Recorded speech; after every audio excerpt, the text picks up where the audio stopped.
Okay, we're going to recap a little bit. So we've talked about fats and where those come from. We can get those from some sources of animal proteins. And you guys have done a very good job of looking at this nutrition label and determining what's important to you, what you might look at. But I do want to point some information out to you. First off, our daily value. We briefly talked about that in our last assessment, daily value. But basically, what I need you to know is it's based upon... We're not going to test it over because we're already beyond that. But daily value means it's based on a 2,000 calorie diet. Okay? So when I look at the nutrition label and I look at these daily values, these are all based upon a 2,000 calorie diet. It's not gender specified, it's not age specified, it's just 6% of your total proteins based upon a 2,000 calorie diet. This 3 flatbreads would provide 6% of that daily value. Okay? Daily value for protein in adults is 50%. We were talking the other day about people using protein powders and things like that. And you had mentioned that some people are getting in 150 grams a day. It's just, I mean, very few people need that. Pro athletes probably, unless they're trying to build on mass, but even still 180 grams, I mean, your body's only going to process about 20 grams an hour. So that's what me and Easton were talking about the other day. That kind of gives you an idea how far off the mark they are. But it's also based upon kilograms. Okay, and I know they use that a lot as well. But basically what this portion of the section of this chapter is talking about when we talk about the nutrition fact, the FDA does not require food manufacturers to include information about the daily value. Okay, unless for the protein when the food is intended for adult consumption, the manufacturer has to display the percent daily value if the label has a claim. These Flamin' Hot Cheetos makes no claim about proteins, so therefore on the back of the nutrition label, it has nothing listed beside it. Okay? Not a bad choice, right? Just not going to get any proteins out of that. So that's what this section is talking about. Just why sometimes you'll see daily percent value. The reason they don't put that on there is there has to be some kind of claim about the proteins in each serving, and then that's when they provide that daily value. But that's what that means. That's what this section is covering. The one thing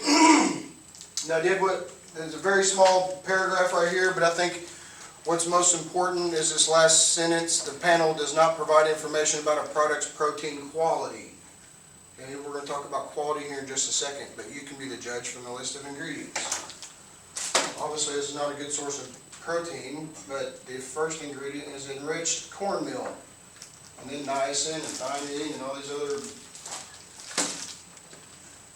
I feel bad for eating those now, even if it was like 2 weeks ago. Okay, 7.6 economical considerations. If you are like most Americans, your daily protein intake is higher than the RDA. Okay, we have already identified that. We consume way more proteins than we actually need. Most of it is from red meats. Furthermore, animal foods contribute to the largest share of protein in your diet. Animal foods include eggs, milk products. They supply over 85% of the proteins that we eat in the American diet, or the Western diet, or Western diet pattern, if you want to call that. Some of these foods, however, are among the most expensive. We know that the proteins are where most of the plate cost goes. Okay, vegetables, not saying that vegetables aren't cheap, but proteins are definitely on the higher hand. I think somebody said they could buy a 10-pound tube of hamburger meat for $40. I've always suggested it's a little different in this environment. Being a community college, there's no dorms. But if you were living in a dorm and I was talking to you and you were living in dorms, I would suggest you guys go shop together. Okay, because when you buy in bulk, you get price discounts, and then you just split it up. It's a good way. The only problem is that you got to figure out where you're going to store all that stuff, especially if you're in a dorm room. This is a long time ago, so it's not standing anymore. They've torn it down. But the dorms that I lived in Arkansas State, our beds actually folded up into the walls. We had a community bathroom that 4 wings shared. You never went in there without flip-flops. You never went in there barefooted, I'll just say that. Okay? You mean you had to actually, like, you have to use the bathroom in the middle of the night, and you have to get up and go down Yeah, the the hall? only thing we had in our room was a little sink. You didn't have a stove or a refrigerator or nothing?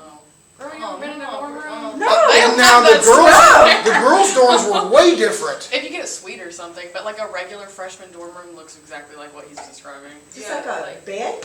Just But like you 2 normally beds have, like, or a bed 3. with someone else, or you have like a group of 4 people, and you have to like go down in long hall to have like a big community bathroom. Yeah, it's like a big long shower stall, basically. Like not shower stall, but yeah, actually. It's like a the truck, one that like I you go to had a in truck Tech stop or was- something. They just It shower. was like a big long shower stall, and it had like little room dividers and like tiny little gross curtains.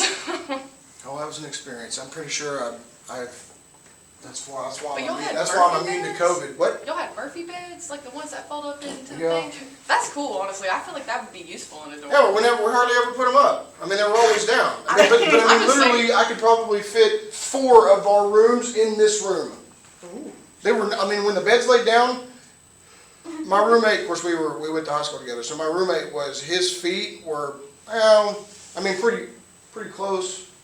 I don't know. I like the idea of a Murphy bed. I mean, it's neat, it's a you know, space saver, you know, but it was, you know, whatever. They don't do it like that anymore, okay? One way you can lower your intake is to include only one animal source of protein in a meal and reducing its serving size. You know, I like steaks, and recently I've been eating more sirloins, which is actually non-typical of me because I don't like sirloins because they're leaner. Not because they're leaner, that sounds dumb. They don't have as much flavor and they're tougher because the fat is on the outside. It's not marbled in the middle.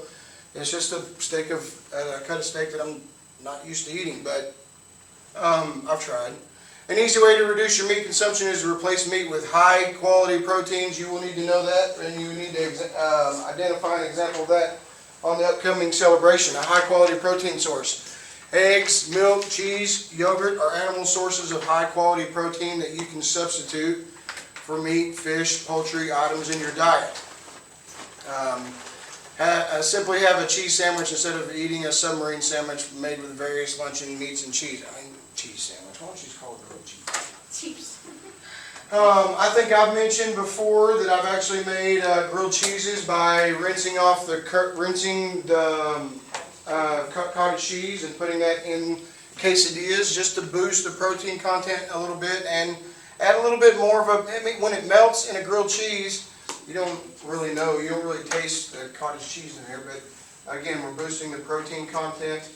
Another way to reduce the amount of animal food in your diet and your food costs, because like I said, that's where a majority of the plate cost goes, is the proteins. So another way to reduce the amount of animal food in your diet and your food costs is to make meals that contain less animal protein and more plant protein. Like what?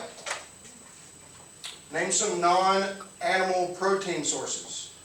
Oh, like that peas and stuff? Peas, I heard beans, legumes. Okay, we talked about legumes. Legumes are the pods. They have in the rows. Okay, legumes are a good source. Tofu, soybeans, some quinoa has a good source of protein in it. Many commonly eaten menu items provide the proper amounts and mixtures of essential amino acids without relying heavily on animal products. Throughout the world, people with limited access to meat and other animal foods rely heavily on recipes that combine small amounts of animal protein with larger portions of certain plant proteins. Okay, proteins in animal foods contain enough essential amino acids to extend or beef up the lower quality plant proteins like dried peas, mature beans, cereals, and other grains. By mixing large amounts of cooked pasta with smaller amounts of lysine-rich meat, fish, cheese, and chicken, the proteins in the animal foods enhance the quality of the wheat. So we often see, not only is it common to have spaghetti and meatballs or chicken Alfredo, right? But those proteins complement each other in those dishes. As a result, the body can use amino acids in pasta for growth, repair, and maintenance of tissue, even though there's more proteins coming from the pasta than there is from the meat itself. Okay, and when you're reducing the amount of animal proteins. Pancakes, waffles, how many know what crepes are? Yeah, crepes are good. It's like a, if I had to tell you, it's like an egg tortilla. I made it, they're quick, they're it's a very quick process. Skillet, basically, it's kind of a mix between a tortilla and an omelet. But you're making a tortilla out of eggs and some flour. And then you can fill it with cream cheese or fruit, or, I mean, you can get pretty creative with those. You can get pretty creative. But I've actually was cooking, I was doing a presentation in Winona, Missouri. Gorgeous area, loved it up there. It was a, I'm calling it an old person's place. I mean, it is. It's a senior center, okay? It's what it is. I'm sorry, old person place. I don't want to be, sorry, I'm getting there. I don't want to be there. I don't want to be like going to the old person place today. Senior center, so it was a good way to just talk to people when I actually made crepes. And I think they were surprised at how easily that those things can be done. I mean, I got a question. Sure. I mean, the only difference between crepes and like an omelet is just adding flour. Right. Or do I have an omelet? Yeah, it's not a lot of flour, just a little bit of flour with the eggs, just so that it just gives it more elasticity. You shake it around, let it fall apart. You can also use, there's different kinds of flours that you can use for the pancakes. I've used nothing, boys don't know any different than 100% whole wheat flour. That changes things, especially when you're trying to make biscuits, otherwise you turn it into a hockey puck. So we had to add some more baking powder to it to give it some fluff and whatnot. But pancakes are really good. Waffles you can do that with. So just there's a very easy way to incorporate less red meats and incorporate still some good proteins. Many popular Asian dishes mix small amounts of chicken, beef, or shellfish with large portions of rice. Italian dishes often combine pasta with small amounts of cheese or meat sauce. So we do this pretty often without even really thinking about it. Combining complementary proteins, although it is not necessary to consume all the essential amino acids. How many total are there? 9. Oh, essential 9. But total Okay, 20. essential 9, 20, total total. 20, yes, total 20, very good. 9 essential, essential meaning that we have to what? What? Our body can't produce. Our body can't produce it, so we have to eat from foods. Yes. So, although it is not necessary to consume all the essential amino acids during a meal, for the body can utilize them for growth, certain plant-based recipes ensure that these compounds are consumed during the day. Complementary combinations are mixtures of certain plant foods that provide all the essential amino acids without adding animal proteins. You will be expected to identify a complementary combination. So what does that look like? Walnuts, cashews, almonds, tree nuts also contain low amounts of lysine. I don't need you to know that, but when we talk about a combination dish, red beans and rice is a good one. Okay, red beans and rice. Hummus on whole grain pita bread. I've used hummus as like a condiment instead of mustard or mayonnaise. I just added a different level of flavor profile. I've used it probably most with chicken. Black beans, cornmeal. I mean, anywhere that you can combine these foods. Rice happens a lot. Tofu with brown rice and cashews. We see that pretty often. Basically, a combination. At this point, complementary combination dish would be nothing with. If I list it, it would be the one without animal proteins in it. Okay. Legumes, grains, nuts, and seeds. They also make complementary combinations. Okay, put them in salads. We see that pretty often. Here's a pretty good picture of what that would look like when we talk about eating with our eyes first. Does this look good to you guys? No. What doesn't? Why doesn't it look good? It's too much. Too much. Okay. Okay. Too much for you too. No, the raw onion just sitting there on the side. Oh, that. Yeah, and then is your protein supposed to be the cashews? and the nuts? There's proteins in it. This is these are legumes, but edamame. Have you ever heard of edamame? I like good. that. It is. Corn? What's that? What? Edamame. It looks. You can get it most of the time. Well, I get it frozen, but it's got a nutty flavor. It's really good. It is honestly. good. It's very good. Big corn. What, the corn over here? No, what's that corn? It looks like corn, but it's big. This? Or that? No, it's not on there. Oh, that? No. Oh, That? I know What what is you're it talking about. I don't know what it It's is, not but I on know what you're there. talking about.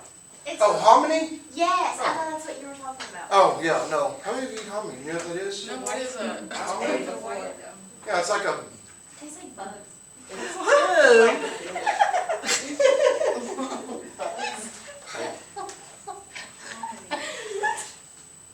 okay, I don't even know what to say to that.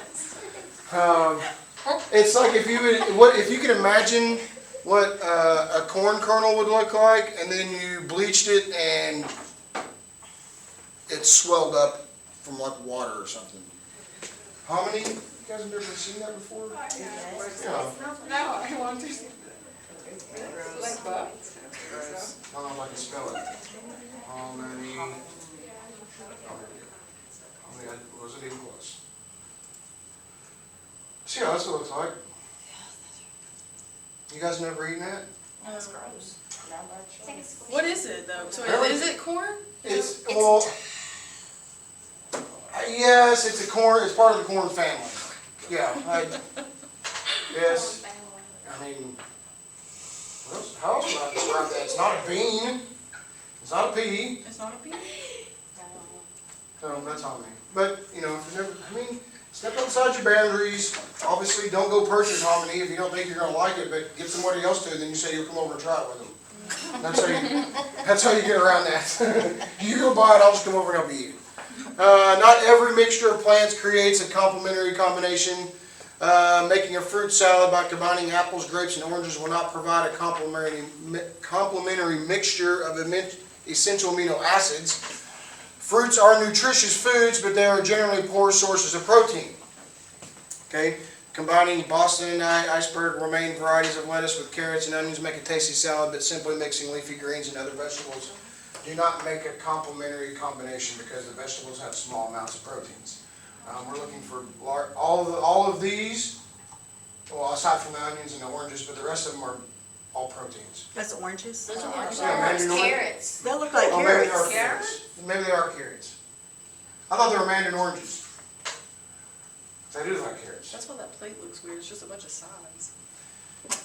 Well, I think it looks weird because that's not how we typically eat either. No, but also it's just a bunch of sides. Bunch of sides, yeah, or snacks. So, So the last section I think we're going to get through today, because I think I stopped at 7.8. Let's talk about these vegetarianism. Okay, I mean, if you know, do we have any vegans in here, vegetarians in here? I wish. It's so hard. I like It is the hard. man a little bit. What's that? I kind of am. I'm Okay. allergic to like mammal, Okay, so. from a tick bite? Yep, Oh, alpha G. yep. Okay. And so I eat like mostly vegan. Okay. I had chicken and stuff. How long ago was that? Like 5 years. Really? Yeah. See, the research, because we had in Missouri, it's been several years ago, I started getting a lot of phone calls from the tick bite. And I think you can eat fish, but it's just red meats that really struggle with. But from the research that I've read, that you eventually grow out of it. Yeah, a lot of people do. I'm surprised that it's surprising that it's lasted 5 years. Yeah, I've had it for a long time, but I'm just also kind of don't want to eat it anymore because it's been so long that I'm just like, I don't want it. Yeah, no, your body changes too, right? So you change your gut flora. We've talked about that. How that it can impact some of your food cravings and whatnot. And you've obviously changed that by not eating as much. Well, you can't eat red meats anymore. But there are different forms of vegetarians, they rely on plant food base, may or may not include some animal food. So here's how we're going to do. I don't need you to know the semi-vegetarian. That's like I don't even know what that is. It's dumb. I mean, isn't that just a person who eats meat and vegetables, like, or you just eat maybe a little less meat than a normal person? I don't know. well, it says here for a semi-vegetarian, and you can use this because you will be required to identify a type of vegetarian and what specifications make them that type. Okay, you'll need to know that. So you could put semi-vegetarian here, for example, avoids red meat but consumes other animal foods, including fish, poultry. Can you eat chicken and eggs? So that's you then. You're a semi-vegetarian. I don't eat dairy, but everything else. You don't eat dairy. And the conversation I had in the class before this was, why would somebody do that? Because it's not yes, it's healthy, but you're not getting B vitamins and vitamin D that you would get from animal products in your diet because you're not eating those in some of these cases, so they can become deficient. Most of them are usually in a healthy weight, and for the most part, the same people that practice vegetarian usually are active. Physically active, okay? So you have a lot of other contributing factors to that. But semi-vegetarian, for example, avoids red meats, but eats all the other foods.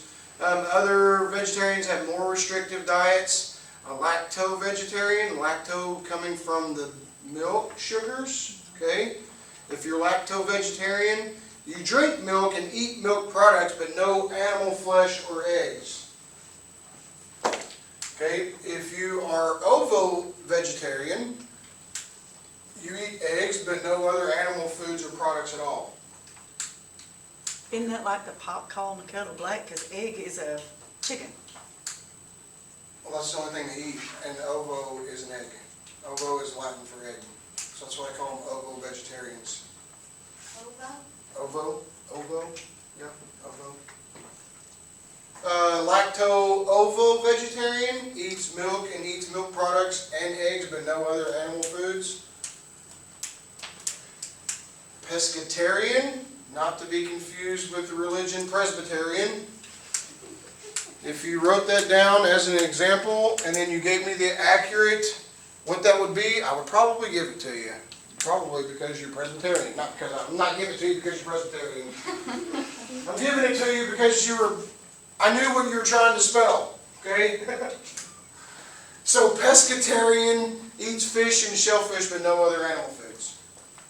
Then of course a vegan means no foods at all. No foods at all, no animal foods. Sorry. They don't eat any foods at all. Just rabbits. Again, we talk about, is it a healthy lifestyle? Vegetarians have various reasons for eating few or no animal products. Okay, prime example here in the class from an allergic reaction to a tick bite. Many vegetarians have religious, ethical, or other philosophical beliefs that do not support the practice of killing and eating animals. Animals have feelings, I guess. Not saying that they don't, but I think those things were put here for us to harvest, for us to consume. Now, are there some moral standards behind some of that?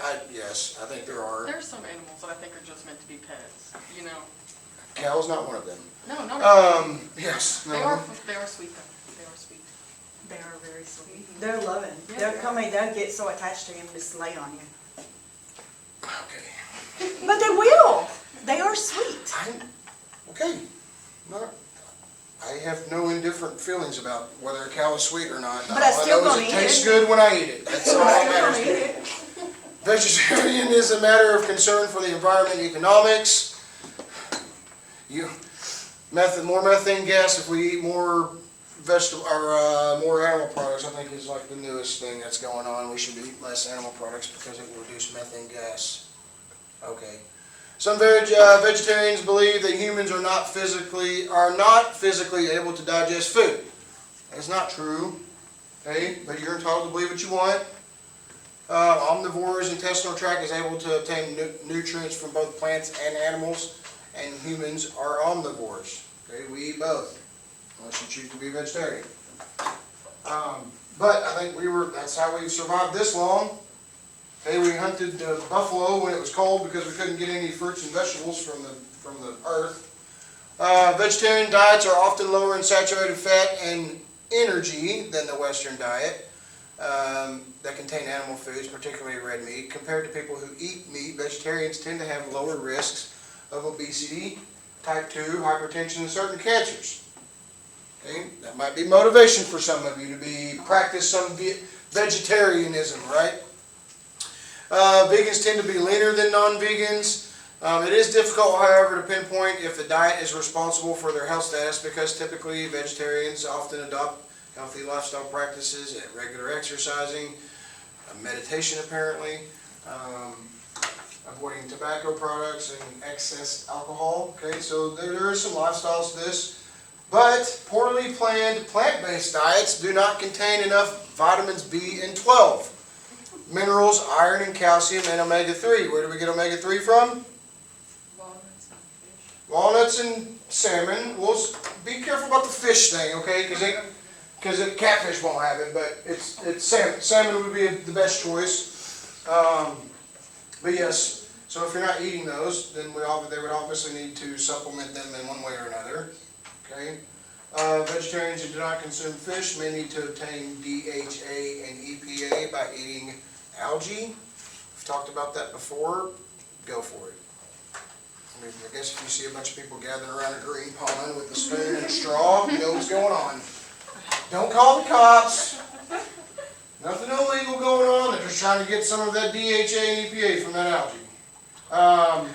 Humans digest animal proteins to greater extent than plant proteins. Therefore, vegetarians may need to increase their protein intakes because they're not getting enough that they need.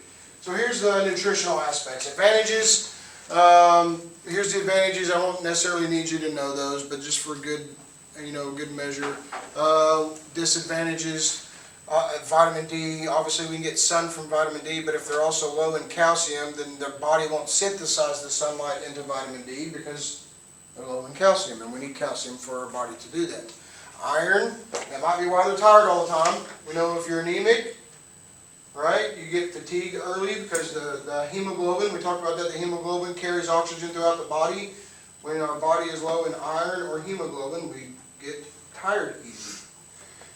Last little section here, meatless menu planning. We talked about we eat more red meats than we probably should. We've identified that. That's not something that shouldn't be a surprise. Many common menu items can be converted into vegan or vegetarian foods by removing the meat, fish, or poultry. That's just a boring spaghetti right there. That's all. I mean, who wants noodles and marinara? But the cheese is where you're getting your proteins from. I guess you'd have to have a lot of that. Vegetable lasagna. How many of you have ever eaten a vegetable lasagna? Made with zucchinis or bell peppers or eggplant. Okay, you can use eggplant instead of the noodles, right? Very good, thank you. Stir-fry vegetables. I've tried tofu. I've tried that. Thought it was okay, but I don't think it's something that I would do in my home. I'm not that comfortable with it. But it is a good option. Different texture as far as the mouthfeel. Grilled vegetable kebabs with cooked rice, black beans. I mean, really, you can get pretty creative. But the whole in the hospital, we try to do meatless Mondays, and what we would do is most of the time on those meatless Mondays, we would do alternate a meatloaf that was made from textured vegetable protein. TVP, you can get that at a Whole Foods store. It looks like grape nuts. You add a little water to it, and it absorbs the water, and then you can use it instead of ground beef, or reduce the amount of ground beef by using the TVP, making it. But I think that this, the Meatless Mondays, I think that's a good initiative, especially if we're just trying to break the habit of how much red meat we eat in a week, because it's just too much. I know they got soy burgers out there now. But what's the new thing? The Incredible Burger? What is it? What is Beyond that? Burger. Beyond Burger. Yeah. What? What is it? The Beyond Burger. It's a vegetable. It's a plant-based. They sell it at Walmart. The Beyond Meat. Well, I think they Or sold. maybe they don't. Maybe it's. No, I think the first place I encountered it was at a Burger King. It was at a Burger King. I was like, oh, that sounds good. I got that. I took a bite of it, and I was like, what the heck what is this? I'm like, oh, you got the Beyond Burger. And I'm like, yeah, I thought it was supposed to be Beyond Good. And they were like, no, there's no, it's plant-based. And where I'm did like, you say you got it from? That was in West Plains. Love slowing down the place. But they offer those Beyond Burgers, or I don't know what the other places are. They offer the plant-based burgers now. Target. What? Target? Oh, Target, yeah, I know you can, well, that's what Madison was saying, you can get them, I probably didn't notice, because that's not what I'm looking for. Yeah, that's not what I'm looking for either, but still, I'd be looking. So we're going to stop there at 7.7. We'll finish up chapter 7 on Wednesday, and then we'll do a little bit of some review, getting ready, but then we'll